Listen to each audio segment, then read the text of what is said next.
Sayın Oral Bey. Merhaba. Öncelikle çok teşekkür etmek istiyorum bu röportaj için. Çok yoğun olduğunuzu biliyoruz. Kabul ettiğiniz için çok teşekkür ederim. Sayın Oral Bey, Sakarya kentindeki Abhaz Kültür Merkezi'nin başkansınız. Lütfen bize kültür merkezinin kuruluşu tarihi anlatır mısınız? Evet, Sayın Almaz. Öncelikle herkese selamlarımı iletmek istiyorum. Sakarya Abhaz Derneği'nin kurulması yalnız Sakarya için değil, Türkiye Abhaz diasporası için de önemliydi. Niçin önemli olduğunu ve bu konuda kuruluş öykümüzü sizlerle paylaşmak isterim. 1864 sürgünü sonrası Abhaz diasporasının yerleştiği ana eksen Osmanlı İmparatorluğu topraklarıydı. Günümüz sınırlarıyla Türkiye Cumhuriyeti diyebiliriz. Türkiye sınırları içinde de gerek sayısal olarak, nicelik olarak, gerek de kültürel Abhaz dilinin, kültürünün en yoğun yaşandığı, yaşatıldığı 40 civarında Abhaz köyüyle Sakarya, Abhazya'nın Türk diasporasının en etkin merkezlerinden biri sayılır. Burada Selçuk Sımsım arkadaşımızın yapmış olduğu araştırma çerçevesinde bugün geçmişte Sakarya'da Abhazya isimleriyle 72 tane Abhaz köyü vardı. Tabii süreç içinde pek çok köy boşaltıldı. Şu anda 40 civarında Abhazların yaşadığı yerleşim birimimiz var. Bunun yanında Sakarya, Abhazya'nın tarihsel bölgelerinin birebir temsilcilerinin bulunduğu bir kent aynı zamanda. Bu kentte Sakarya'da Cigerdalısı var, Bızıpı var, Gumalısı var, Aşkarovası var, Aşuvası var, Ubuhu var, Asadzvası, ne bileyim aklıma gelmiyor, Hop, Goldafara, Sırıçka, Asadzva. Yani kısacası Abhazya'nın bir prototipi Sakarya. Bu anlamda da çok önemli olduğunu düşünüyorum. Bir de Sakarya diaspora tarihinin en önemli olaylarının yaşandığı, ilklerin yaşandığı bir bölge olarak görebiliriz. 1920 yılında Abhazya Sovyet Sosyalist Cumhuriyetler Birliği 1. Devlet Başkanı Nestor Lakova, diasporadaki Abhaz halkının geri döndürülmesi için yaptığı çalışmalar çerçevesinde Türkiye'de halkıyla buluştuğu yer Sakarya'nın Kobaşlar Köyü'ydü, Melen bölgesinde. Yine 1992 yılında savaş öncesi Bağımsız Abhazya Cumhuriyeti'nin 1. Devlet Başkanı Vladislav Ardımba Sakarya'nın Balbalık, Oldahara köyünde kendi halkıyla buluşmasını gerçekleştirmiştir. Yine 2010 yılında Abhazya Cumhuriyeti 2. Devlet Başkanı Sergey Bagapş'ta 2010 yılında Sakarya'nın Uzuncuorman köyünde Abhaz halkıyla buluşmasını gerçekleştirmiştir. Şimdi bunun dışında 1975 yılında daha sonra Abhazya ile diaspora arasındaki temellerin atılmasına önemli katkısı olan Ayhabuların coşkulu bir şekilde Abhazya'ya gidişiyle Sakarya Ayhabularının 1975 yılında Abhazya ziyaretiyle olmuştur. Bunun yanında 1990 yılında dünyada ilk defa Sohum şehriyle Sakarya, o zaman Adapazarı Belediyesi, Adapazarı Kardeşlik Anlaşması 1990 yılında imzalanmış. Bu çerçevede ünlü heykeltıraşımız Vitali Genya Adapazarı'na davet edilmiş ve Adapazarı'nda yine Sakarya'nın dünya çapında ünlü edebiyatçısı Said Faik Abasıyan'ın heykelini Sakarya'ya kazandırmıştır. Savaş öncesi ilk öğrenci grubu yine Sakarya'da gitmiştir. İlk büyük miting işgal zamanında Sakarya'da yapılmıştır. Yine diaspora tarihimizin önemli olaylarından biri, düğünlerimizde pek çok cana mal olan Abhaz düğünlerinde silah atma olayını APSO Alay Şeker çerçevesinde Ayhabularımızın Sakarya'nın Kayalar köyünde yaptığı ilk toplantı çok önemlidir. O günden bugüne kesintisiz bir şekilde bunun uygulanması sağlanmıştır. Sayın Almas, bu ve bunun gibi pek çok olayı Sakarya özelinde anlatmak mümkün.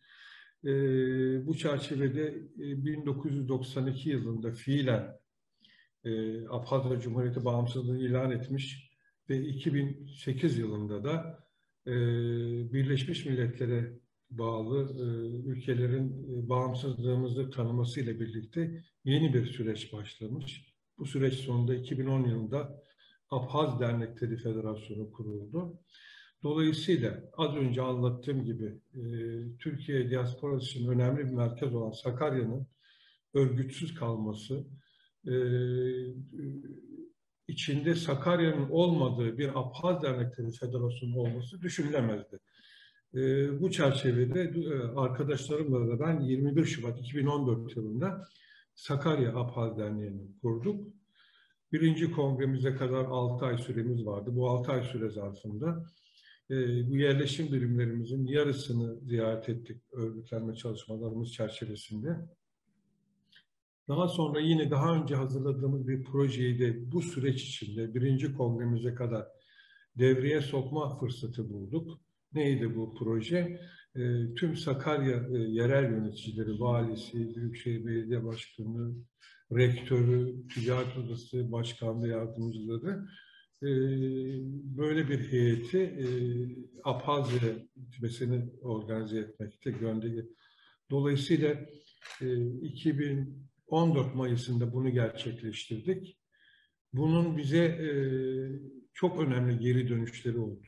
Örneğin daha sonra rektörün gelmesi, Sakarya Üniversitesi'nde kontenjan ayrılmasına, belediye başkanının gelmesi, ne bileyim, yer tahsisi, kültür merkezimizle ilgili yer tahsisi almamızı sağladığı gibi Türkiye Büyük Millet Meclisi'nde de yerinde milletvekillerinin bilgilenmeleri sayesinde bir lobimiz oluşmuş oldu. Bunun için geriye kazancımız çok oldu bu ziyaretle ilgili. Daha sonra Abhazya dönüşü de 2014 Haziran'da coşkulu bir şekilde büyük bir kalabalıkla birinci kongremizi gerçekleştirdik. Faaliyetlerimize başladık. O güne kadar Abaza diye tanınan buradaki dünyada tanınan adımızı da ön plana çıkararak Abhaz kelimesini de akıllara kazıdık diye düşünüyorum. Kuruluş öykümüz böyle. Çok teşekkür ederim. Çok enteresan, ilginç bir tarihi anlattınız. Şimdi bildiğimiz kadarıyla Kültür Merkezi'nin yeni binasının inşaatı tamamlanmak üzere. Evet.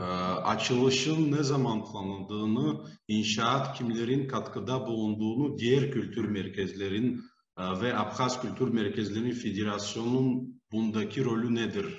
Anlatır mısınız lütfen? Şimdi şöyle söyleyeyim, kültür merkezimizin inşaatını 2019 yılında başladık.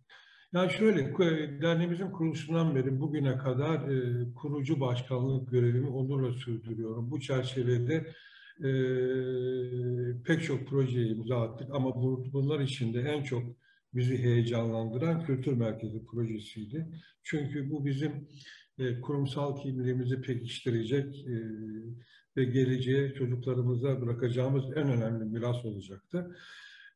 Bu çerçevede 2019 yılında başlattığımız kültür merkezi inşaatımıza bugüne kadar pandemi de araya girdi. İnanılmaz zorluklar çektik. Bu tamamen kendi halkımızın kendi gücüyle yaptığı bir eser olarak ortaya çıkıyor. Son aşamasına geldik.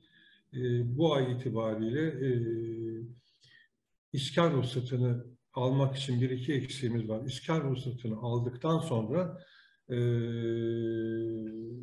kültür merkezimizi faaliyete sokacağız. Şimdi şehrimizin güzel bir yerinde. Sakarya'yı ne derece biliyorsun bilmiyorum. Çark Deresi Rekreasyon alanı kenarında 6.000 metrekare bahçesi olan, 1100 metrekare kapalı alanı olan, kendimizi ifade edebileceğimiz, kendi kültürümüzü yansıtan bir projeyle ortaya çıktığımız balo salonu, Abhaz mutfağı, Apsınra ekibimiz var biliyorsunuz. Apsınra dans salonu adını verdiğimiz salon, Abhaz kafesi, kütüphanesi, kreşi, derslikleri ile çocuklarımız için bir okul niteliğinde olacak bu yapı gerçekten bizi e, heyecanlandırıyor. Tamamen halkımızla birlikte bunun ekonomik kaynağını gerçekleştirdik. Gönül isterdi ki tüm kurumlarımız da bu işin içinde olsun. E, Diaspora'daki bu kültür merkezinin bitirilmesiyle birlikte yalnız Sakarya için değil, diasporadaki yaşayan tüm Abhazlar için önemli bir umut ışığı olacağını düşünüyorum. Bu çerçevede Düzce'de aynı buna benzer bir projenin Düzce Abhaz Derneği inşallah o da gerçekleştirir. Dolayısıyla senin de bildiğin gibi Abhaz diasporasının Türkiye'de en yoğun yaşadığı iki yer Sakarya ve Düzce. Buradaki toplumumuzda bir araya getirerek yeni bir sinerjiyle dilimizi, kültürümüzü koruyarak ana vatan Abhazya ile bağlarımızı güçlendirerek dünyada yok olmak üzere tanımlanan, yok olmakta sayılan dilimiz, kültürümüzü yok olmaktan kurtulup bu işi tersine çevireceğimizi düşünüyorum. Mutlaka. Allah size yardımcı olsun. Oral Bey, yıllardır sizin derneğinizin yardımıyla Sakarya Üniversitesi'ne çok sayıda öğrenci kayıt olmuş. Şu anda bildiğimiz kadarıyla oradan 10 kişiden fazla Abhazya'dan öğrenci var. Geri Dönüş Devlet Komitesi tarafından Abhaz Kültür Merkezleri Federasyonu'na resmi yazı gönderdik. Yazıda bu yıl hangi şehirlere öğrenci gönderebileceğimizi soru içeriyordu. Ve maalesef cevap aldığımızda bu öğrenim yılı Sakarya Üniversitesi Abhazya'dan öğrenci kaydı olmayacağını öğrendik. Böyle bir durumun sebebi ne? Neden Sakarya Üniversitesi bu sene Abhazya'dan öğrenci almak istemiyor? Onunla ilgili bir açıklama yapabilir misiniz lütfen? Şimdi şöyle söyleyeyim, biz ilk defa Türkiye Sakarya'da 2014 yılında derneğimiz kurulduktan sonra sanıyorum 2014-15 öğrenim yılında 20 civarında Abhaz öğrencinin kayıtlarını Sakarya Üniversitesi'ne yaptırdık. O zamandan beri de bu süreç devam ediyor. Mezun olanlar var, yeni gelen arkadaşlar var. Dediğin gibi şu anda 10-12 civarında benim bildiğim Abhaz öğrenci Sakarya Üniversitesi'nde kalıyor. Kendine temin ettiğimiz apartlarda gönül isterdi ki tüm ihtiyaçlarını biz karşılayalım. Mümkün olduğunca karşılamaya çalışıyoruz ama yeterli olduğunu hiçbir zaman düşünmüyoruz. Burada önemli olan çocuklarımızın, geleceğimiz olan gençlerimizin iyi bir öğrenim alarak ana vatanları Abhazya'ya faydalı birer yurttaş olmalarını sağlamak, buna katkıda bulunmak. Bizim en büyük dileğimiz bu. Bu çerçevede geçen sene bir girişimde bulunduk. Dolayısıyla bazı problemler nedeniyle olmadı. Şimdi ben en son Geri Dönüş Komitesi Başkanı Sayın Vadim Bey'le görüştüm. Üniversite rektörüyle tekrar randevu alacağımı, bu konuyu gündeme alacağımızı, bu yıl içinde kontenjan ayrılmasının sağlanmasını çalışacağımızı belirttim. Randevu talebimizi yaptık. Sanıyorum önümüzdeki haftalarda kendileriyle görüşeceğim. İnşallah iyi bir gelişme olur. Buradan o gelişmeleri sizlere aktarırım diye düşünüyorum. Şimdi bu konu açılmışken elbette oradan öğrencilerimizin gelmesi, iyi bir eğitim alması, bunlar bizim için çok önemli. Kalite açısından insanlarımızın gelişmesi çok önemli.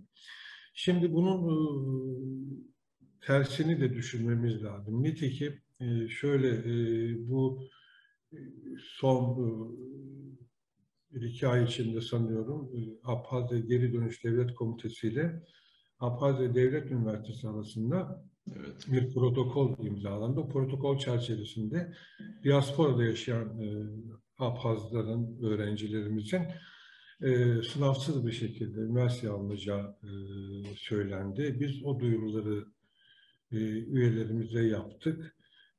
Ama yeterli karşılığı bulamadık. Sanıyorum bu çerçevede diasporadan müracaat eden varsa bile çok azdır diye düşünüyorum. Ama burada asıl yapılması gereken, yani şimdi şöyle söyleyeyim, Abhazya ile diaspora ilişkilerinin çok üst düzeyde ele alınması gerekir. Yani demografyanın ikili protokollerle yürüteceği aşamanın çok ötesinde de Abhazya Devleti'nin bunu birinci öncelikli olarak görmesi gerekir. Şimdi bu örneğin Abhazya Devlet Üniversitesi, Moskova üniversiteleriyle birlikte standartların yükseltildiği bir üniversite olsa, Abhazya Üniversitesi'nin lisans diplomalarının dünyanın her yerinde geçerli bir şekilde o lisans diplomalarına sahip olduğu gerçekleştirilirse, inanın binlerce diasporadan öğrencimiz Abhazya'ya gidecektir. En az 5 yıl kalacaktır. Ana dilini öğrenecektir, akrabalarını görecektir. Oraya duygusal bağlarla bağlanacaktır. Hem Abhazya'nın demografik yapısına önemli katkı sunacak, hem ekonomik yapısına, bunların aileleriyle birlikte düşündüğünde bu tür büyük projeleri hayata geçirmek lazım. Ama bu da devletlerin bu projeleri ön plana alarak, yalnız demografya değil, Abhazya Devleti'nin de bunu öncülük yaparak yapması, bu konuyu ele alması gerektiğini düşünüyorum. Yalnız bu proje bile çok önemli sesler getirecek bir proje. Soğum'un bir üniversite kenti haline getirecek bir proje. Bağlarımız daha da güçlendirecek diye düşünüyorum. Diasporanın da, yani şöyle söyleyeyim, yani biz diaspora toplumuyuz. Abhazya'nın elbette demografik sorunları var, bunu biliyoruz. Diasporanın da kültürünü, dilini yok etmekle karşı karşıya, yok olmasıyla karşı karşıya. Dolayısıyla bu çerçevede hem diasporanın Abhazya hem Abhazya'nın diaspora ihtiyacı var diye düşünüyorum. Birlikte hem kendi içimizde hem her iki tarafın kurumlarıyla iyi bir şekilde çalışmaları ve projeleri yönlendirmemiz lazım diye düşünüyorum. Teşekkür ettim. Yani Abhazya'dan Sakarya'da okumak isteyen öğrencilerin bir şansı var anladığım kadar. Çünkü dediğiniz gibi bir rektörle görüşmeniz olacak ve bu görüşmenin artık sonuçlara bakarak devam edeceğiz inşallah. İnşallah. Yani evet. biz de bunu istiyoruz. Şimdi şunu da söyleyeyim, almak bir yoğun bir şekilde bu inşaatı da belediye ile de akitlerimiz var. Bitirmek için tüm gücümüzü, yoğunluğumuzu, ekonomimizi oraya verdik. Dolayısıyla diğer taraftan bu konuyu da aksattığımızı düşünüyorum. Ama inşallah telafi edeceğiz. İnşallah. Abhazya Devlet Üniversitesi hakkında bir konuyu açtık. Ben de bir soru sormak istiyorum. Yani tarihi anlatırken dediğiniz gibi yani gerçekten de öyle, Sakarya'da en çok abazalar yaşadığı bir bölgedir. Ve binlerce abazalar yaşadığı bölgede çok şaşırdım, yani bir kişi bile Abhazya'da okumak isteyen yok mu? Ücretsiz bir eğitim almak isteyen ana vatanda yok mu? Buna çok şaşırdım ki çok önemli bir şey de var. Yani Abhaz Devlet Üniversitesi'nin diploması hem biliyorsunuz tabii Rusya'da da geçerli hem Türkiye'de de geçerli. Çünkü pek çok arkadaşlarım burada lisans bitirip yüksek lisans Abhaz Devlet Üniversitesi'nin diplomasıyla yüksek lisans Türkiye'de yapılıyordu. Yani anladığım kadar demek ki Türkiye'de de geçerli bizim diploması. Yani ana sıkıntısı ne yani? Ana problemi ne? İşte Türkiye'den buraya Abhaz Devlet Üniversitesi'nden okumak hiçbir kişi bile istemiyor. Çünkü öyle bir cevap geldi bize.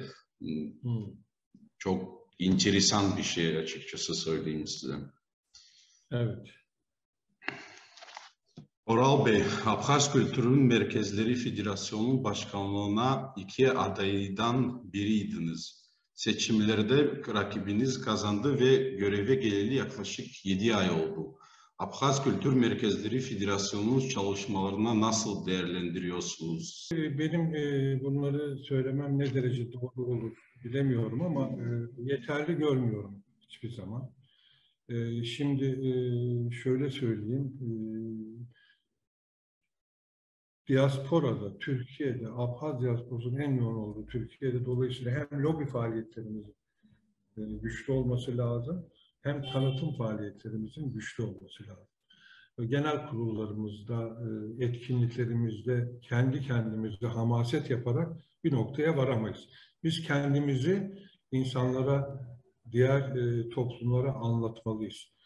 Şimdi son zamanlarda dünyanın gündeminde olan Ukrayna-Rusya savaşı çerçevesinde işte televizyonlarda açık oturumlar yapılıyor, gazetelerde yayınlar yapılıyor, ne bileyim siyasette olsun, sosyal medyada olsun.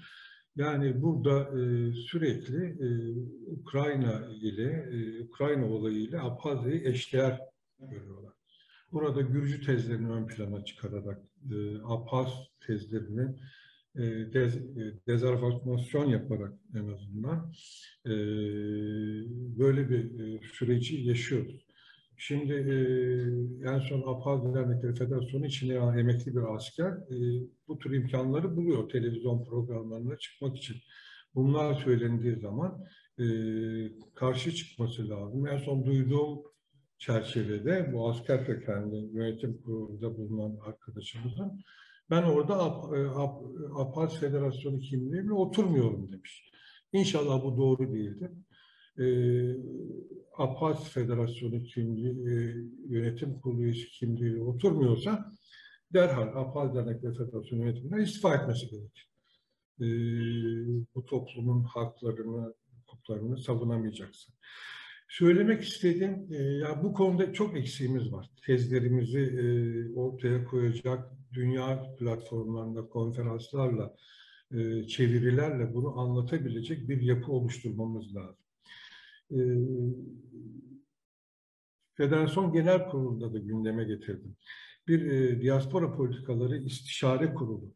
Hem kurumlarımızın eski başkan ve bugünkü yöneticilerin de bulunduğu, yetkin kişilerin bulunduğu, bunların raporların, çalışmalarının hazırlandığı, neticede Abhazya Devleti'nin diaspora politikasının da buna göre şekilleneceği bir diaspora istişareler kurulu kurulmalı. O gün de bunları anlattık. Bunun üzerinde ısrarla duruyoruz. Bunun yanında hem Abhaz Üniversitesi ile işbirliği içinde bir diaspora enstitüsü veya diaspora araştırma enstitüsü kurulmalı. Diasporada bulunan akademik kariyeri olan insanlarımızı da bu sürece dahil edilmeli. Dolayısıyla bu tür çalışmaları ivedilikle yapmalıyız ki bugün kendimizi, haklı davamızı savunacak yetkinliğe kavuşalım. Şimdi bunun yanında lobi faaliyetlerinde de inanılmaz eksikliğimiz var. Şimdi ben Sakarya'da bunu yaşadığımız için birebir biliyorum. Gürcistan Büyükelçiliği'nin Türkiye'deki tek etkin görevi Abhaz diasporası ile anavatan ilişkilerini bozmak, aralarını açmak, bunların yalnızlaştırmak bu politika üzerine. Kim Sakarya'da bizim yaptığımız tüm çalışmalarda hep önümüze engel koymaya çalıştılar. Sakarya'da yükselen bir Abhaz oluşumu var. Bunu engellemeye çalışıyorlar. Dışişleri Bakanlığı yoluyla, Türkiye Cumhuriyeti Hükümeti yoluyla, YÖK kanalıyla, üniversitelere, İçişleri Bakanlığı, belediyelere, valiliklere, ticaret odalarına kadar hatta salon vermeyin noktasına kadar geldi. Yazılar yazarak engellemeye çalışıyorlar. Ama biz de hiç taviz vermeden, şimdi bunun şunu da söyleyeyim, 2015 yılında şunu da yaptılar. Vahtan Kolbaya, sürgündeki Abhaz Otonom Cumhuriyeti, sözde bunu kullanıyorlar. Gürcistan'da kaçmış, oraya yerleşmiş herhalde. Sürgündeki Abhaz Otonom Cumhuriyeti'nin devlet başkanı sıfatıyla Vahtan Kolbaya adlı zatı Gürcistan Büyükelçiliği koluna takarak Sakarya'ya geliyor. Biz bunu haber aldık. Derhal harekete geçtik. Bunun bir provokasyon olduğunu, Sakarya'nın karıştırılmak istendiğini açık bir dille ortaya koyduk. Bunun sonuçlarının ciddi olacağını, buna yeltenilmemesi gerektiğini, nitekim bu caydırıcı faaliyetler sonucunda belediye başkanı bu toplantıya katılmadı. Vali de bunu sessizce bir geçiştirmenin yoluna gitti. Yani gelmeyin demek diplomatik tahammüllere uymaz ama hiç basına sızmayacak, geldikleri gibi gidecekler şeklinde. Yani siz hiçbir tavır koymazsanız, mücadele etmezseniz, diasporanın en güçlü olduğu yerimiz diyoruz güya, yapmazsanız başarılı olamazsınız. Federasyondan da bunu bekliyoruz. Güçlü bir şekilde mücadele etmeliyiz. Şimdi şu da önemli. Az önce işte buradan üniversiteye gidiş olmadığını söylediniz. Bağlarımızı güçlendirelim diyoruz. Neden diyoruz? İlişkimiz olacak, akrabalar görüşecek, oraya gidip yerleşmeler olacak vesaire vesaire. Bu çerçevede şu anda Türkiye'deki ekonomi zor durumda. Sen de takip ediyorsundur mutlaka. Açıklanan enflasyonun, resmi enflasyonun 2 katı enflasyon var. Halkımız, emeğiyle geçinen halkımız bir yıl içinde önemli ölçüde fakirleşti. Bugün bir Abhazya'ya gidip akrabalarını görmek isteyen bir soydaşımız 15-20 bin lirayı en azından gözden çıkartmak zorunda. Bu mümkün değil. Bu arada Gürcistan üzerinden gidişler de başladı. Bu da hiç doğru bulmuyorum. Bunun yarın aleyhimize kullanılacağını düşünüyorum. Derhal buna son verilmesi gerekli. Bunun için ne yapılması gerekir? Bir an önce Federasyon Genel Kurullarında da söylendiği gibi Abhazya'ya direkt deniz yolu ulaşımın bir an önce sağlanması. Hem Abhazya devleti tarafından hem buradaki kurumlar tarafından en acil meselemiz olarak duruyor diye düşünüyorum. Dolayısıyla federasyon çalışmalarını yakından takip ediyoruz. İnşallah başarılı olurlar. Başarılı olurlarsa destekleriz, her zaman yakınlarında olur. Çünkü biz federasyonun bir parçasıyız. Federasyonun içinden Sakarya'yı çekin, önemli bir eksiklik olur diye düşünüyorum. Teşekkür ettim. Oral Bey, önümüzdeki seçimlerde federasyon başkanlığına aday olmayı düşünüyor musunuz? Hayır, düşünmüyorum.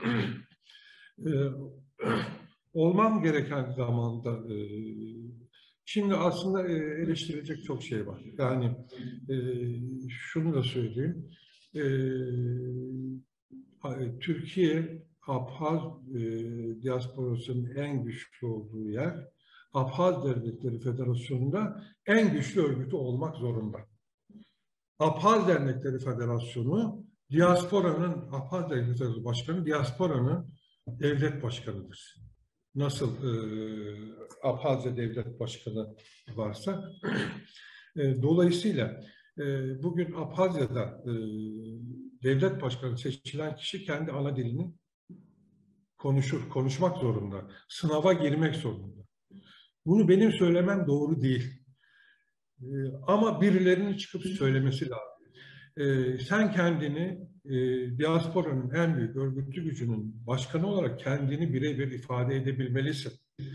Bugün Abhazya'ya geldiğimizde görüyoruz işte Ürdün'de yaşayan tercüman vasıtasıyla konuşuyor. Bunun yaratacağı etki farklı. Orada kendi dilinle, kendi derdini anlatmak Abhazya'da farklı. Bunu tercüman aracılığıyla anlatmakla olmaz. Bu en başta olan. Dolayısıyla ben sorunuza cevap vereyim. Bundan sonra federasyon başkanlığına aday olmayacağım. ama kendi ilkelerim çerçevesinde aday olacak her yönetimi desteklemeye hazırım.